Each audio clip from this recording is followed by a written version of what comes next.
ಈಗಾಗಲೇ ನಾವು ಫೀಲ್ಡ್ನಲ್ಲಿ ನಮ್ಮ ಆಫೀಸರ್ಗಳು ಡ್ಯಾಮೇಜನ್ನು ಕ್ವಾಂಟಿಫೈ ಮಾಡ್ತಿದ್ದಾರೆ, ಎಷ್ಟು ಡ್ಯಾಮೇಜ್ ಆಗಿದೆ ಅಂತ. ಈಗ ಸದ್ಯಕ್ಕೆ ನಾವು ಎಸ್ಟಿಮೇಟ್ ಪ್ರಕಾರ ಹೇಳೋಕ್ಕೆ ಸಾಧ್ಯ ಆಗ್ತಾ ಇದೆ. ಎಸ್ಟಿಮೇಟ್ ಪ್ರಕಾರ ನಮ್ಮದು 7,500ಕ್ಕಿಂತ ಹೆಚ್ಚು ಹೆಕ್ಟೇರ್ ಕ್ರಾಪ್ ಲಾಸ್ ನಮ್ಮ ಜಿಲ್ಲೆಯಲ್ಲಿ ಲಾಸ್ಟ್ 3 ದಿವಸದಲ್ಲಿ ಆಗಿದೆ. ಮತ್ತು ರೋಡ್ಸ್ ನೋಡಬೇಕಿದ್ರೆ 67 ಕಿಲೋಮೀಟರ್ ಸರಾಸರಿ ಡ್ಯಾಮೇಜ್ ನಾವು ನೋಡಿದ್ದೀವಿ. ಬ್ರಿಡ್ಜ್ ಮತ್ತು ಕಲ್ವರ್ಟ್ ಅದು 19 ಬ್ರಿಡ್ಜ್ ಮತ್ತು ಕಲ್ವರ್ಟ್ ಡ್ಯಾಮೇಜ್ ಆಗಿದೆ. ಎಲೆಕ್ಟ್ರಿಕಲ್ ಪೋಲ್ 151 ಮತ್ತು 37 ಟ್ರಾನ್ಸ್ಫಾರ್ಮರ್ಸ್ ಇವೆಲ್ಲ ಡ್ಯಾಮೇಜ್ ಆಗಿದೆ. ಹೌಸ್ ಡ್ಯಾಮೇಜ್ 138 ಮತ್ತು ಅಂಗನವಾಡಿ ಬಿಲ್ಡಿಂಗ್ಸ್ ಸರಾಸರಿ 130 ಇವೆಲ್ಲ ಡ್ಯಾಮೇಜ್ ನಮಗೆ ಈಗ ಎಸ್ಟಿಮೇಟ್ ಬಂದಿದೆ. ಆದರೆ ಎಕ್ಸಾಕ್ಟ್ ಫೀಲ್ಡ್ನಲ್ಲಿ ಆಫೀಸನ್ನು ಮಾಡ್ತಿದ್ದಾರೆ, ಕ್ವಾಂಟಿಫಿಕೇಷನ್ ನಮಗೆ ಎಕ್ಸಾಕ್ಟ್ ಗೊತ್ತಾಗುತ್ತೆ. ಮತ್ತು ಈಗಾಗಲೇ ರೋಡ್ಸ್ ಸ್ಪೆಷಲಿ ಔರಾದ್ ಮತ್ತು ಕಮಲ್ ನಗರ್ ಬೊಂತಿ ನಲ್ಲಿ ಸಾವರ್ಗಾಂವ್ ಬ್ರಿಡ್ಜ್ ಏನು ಡ್ಯಾಮೇಜ್ ಆಗಿತ್ತು ಅದನ್ನು PWD ಈಗಾಗಲೇ ಕನೆಕ್ಟಿವಿಟಿ ರಿಸ್ಟೋರ್ ಮಾಡಿಸಿದ್ದಾರೆ. ಮತ್ತು ಇದು ನಂದಿ ಬೀಜಲ್ಗಾಂವ್ನಲ್ಲಿ ಯಾವುದು ಬ್ರಿಡ್ಜ್ ಇದೆ, it will take 1 or 2 days, more than 1 or 2 days. ಬಾಕಿ ಎಲ್ಲಿ ಕನೆಕ್ಟಿವಿಟಿ ಕಟ್ ಆಗಿತ್ತು ಅದು ಕನೆಕ್ಟಿವಿಟಿ ನಾವು ರಿಸ್ಟೋರ್ ಕೂಡ ಮಾಡಿದ್ದೀವಿ ಈಗಾಗಲೇ. ಎನಿಮಲ್ ಲಾಸ್ ನಾನು ಹೇಳ್ತೀನಿ, 2 ಜೀವಹಾನಿ ನಮಗೆ ಈಗ ಸದ್ಯಕ್ಕೆ ಆಗಿದೆ. ಬಿಗ್ ಎನಿಮಲ್ ಲಾಸ್ ನಮಗೆ 30ಕ್ಕಿಂತ ಹೆಚ್ಚು ಇದು ಆಗಿದೆ. ಆ್ಯಕ್ಚುಲಿ ಕೆಲವೊಂದು ಕ್ಯಾರ್ಕಸ್ ಈಗ ಉಳಿದಿದೆ, ಬಾಕಿ ಜನ ಎಲ್ಲರೂ ಎನಿಮಲ್ಸ್ ಅಂದರೆ ಇದು ನೀರಿನಲ್ಲಿ ಹರಿದು ಹೋಗಿದೆ. ಸೊ ಅವೆಲ್ಲ ಡೀಟೇಲ್ಸ್ ಕೂಡ ನಾವು ತಗೊಳ್ತಾ ಇದ್ದೀವಿ. ಬಟ್ 30ಕ್ಕಿಂತ ಹೆಚ್ಚು ಬಿಗ್ ಎನಿಮಲ್ ಲಾಸ್ ಆಗಿದೆ.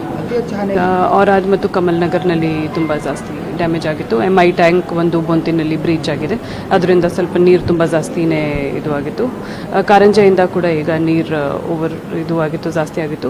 ಸ್ಲೋಲಿ ಬಿಡ್ತಾ ಇದ್ದಾರೆ, ಜನರಿಗೂ ಕೂಡ ಅಡ್ವಾನ್ಸ್ಡ್ ಇನ್ಫಾರ್ಮೇಷನ್ ಕೊಟ್ಟಿದ್ದಾರೆ. ಮತ್ತು ಲೋ ಲೈಂಗ್ ಏರಿಯಾಸ್ನಲ್ಲಿ ಯಾರ್ಯಾರು ಜನ ಇದ್ದಾರೆ ದಯವಿಟ್ಟು ಸ್ವಲ್ಪ ಎಚ್ಚರಿಕೆ ವಹಿಸಬೇಕಾಗುತ್ತೆ. ಪರಿಹಾರ ಖಂಡಿತ ಸಿಗುತ್ತೆ ಸರ್ಕಾರದಿಂದ. ಈಗ ಪರಿಹಾರ ಪೋರ್ಟಲ್ನಲ್ಲಿ ಎಂಟ್ರಿ ಕೂಡ ನಾವು ಚಾಲು ಮಾಡಿಸ್ತೀವಿ. ಏನೇನು ಎಕ್ಸಾಕ್ಟ್ ಡ್ಯಾಮೇಜ್ ಇದೆ ಪರಿಹಾರ ಕೂಡ ಅವರಿಗೂ ಸಿಗುತ್ತೆ. 23 crores ಸರಾಸರಿ ಈಗ ಡ್ಯಾಮೇಜ್ ಆಗಿದೆ. ಮತ್ತು ಅದೇ ಕ್ವಾಂಟಿಫೈ ಆಗ್ತಾನೆ ಇದೆ, ನಮಗೆ 1 or 2 daysನಲ್ಲಿ ಎಕ್ಸಾಕ್ಟ್ ವ್ಯಾಲ್ಯೂ ಗೊತ್ತಾಗುತ್ತೆ.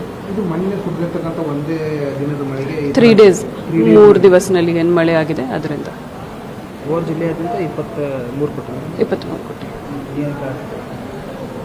ಮುಂಜಾಗ್ರತಾ ಕ್ರಮವಾಗಿ ಮತ್ತೆ ಈಗಾಗಲೇ 3 ಕಡೆ ನಾವು ಕಾಳಜಿ ಕೇಂದ್ರ ಕೂಡ ಓಪನ್ ಮಾಡಿದ್ದು.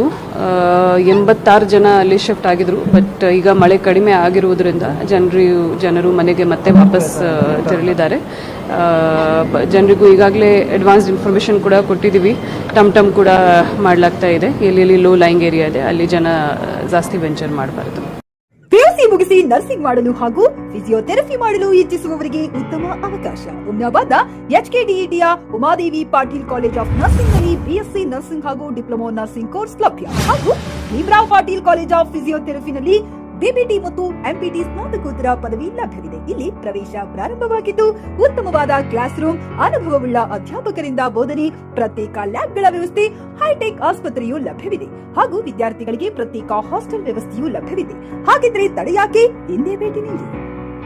NH65 ರಸ್ತೆ, ವೀರಭದ್ರಗಿರಿ, ಸಿಂದನಕೀರ ಕ್ರಾಸ್, ಹುಮ್ನಾಬಾದ್. ಹೆಚ್ಚಿನ ಮಾಹಿತಿಗಾಗಿ ಸಂಪರ್ಕಿಸಿ ಆಡಳಿತಾಧಿಕಾರಿ ಡಾಕ್ಟರ್ ಸದಾನಂದ ಪತ್ರಿ 9019078988. ಗ್ರಾಹಕರ ಸ್ಯಾಟಿಸ್ಫ್ಯಾಕ್ಷನ್ ನಲ್ಲಿ ನಂಬರ್ 1 ತೃಪ್ತಿಕರ ದೈಹಿಕವಾದ ಹುಮ್ನಾಬಾದ್ನ SV TVS ಶೋರೂಮ್ ನಿಮಗಾಗಿ ತರುತ್ತಿದೆ ಹೊಸ ಮಾಡೆಲ್ಗಳ ಹೊಸ ಬೈಕ್ಗಳು. ಇಲ್ಲಿ TVS ನ ಸ್ಪೇರ್ ಪಾರ್ಟ್ಸ್ ಹಾಗೂ ಸರ್ವಿಸ್ ಕೂಡ ಲಭ್ಯ. ಹಾಗಿದ್ರೆ ತಡೆಯಾಕೆ, ಹಿಂದೆ ಭೇಟಿ ನೀಡಿ. ನಾಗಲಕ್ಷ್ಮಿ ದಾಬಾ ಹತ್ತಿರ, ಗುಲ್ಬರ್ಗಾ ರೋಡ್, ಹುಮ್ನಾಬಾದ್. ಹೆಚ್ಚಿನ ಮಾಹಿತಿಗಾಗಿ ಸಂಪರ್ಕಿಸಿ 8494951009.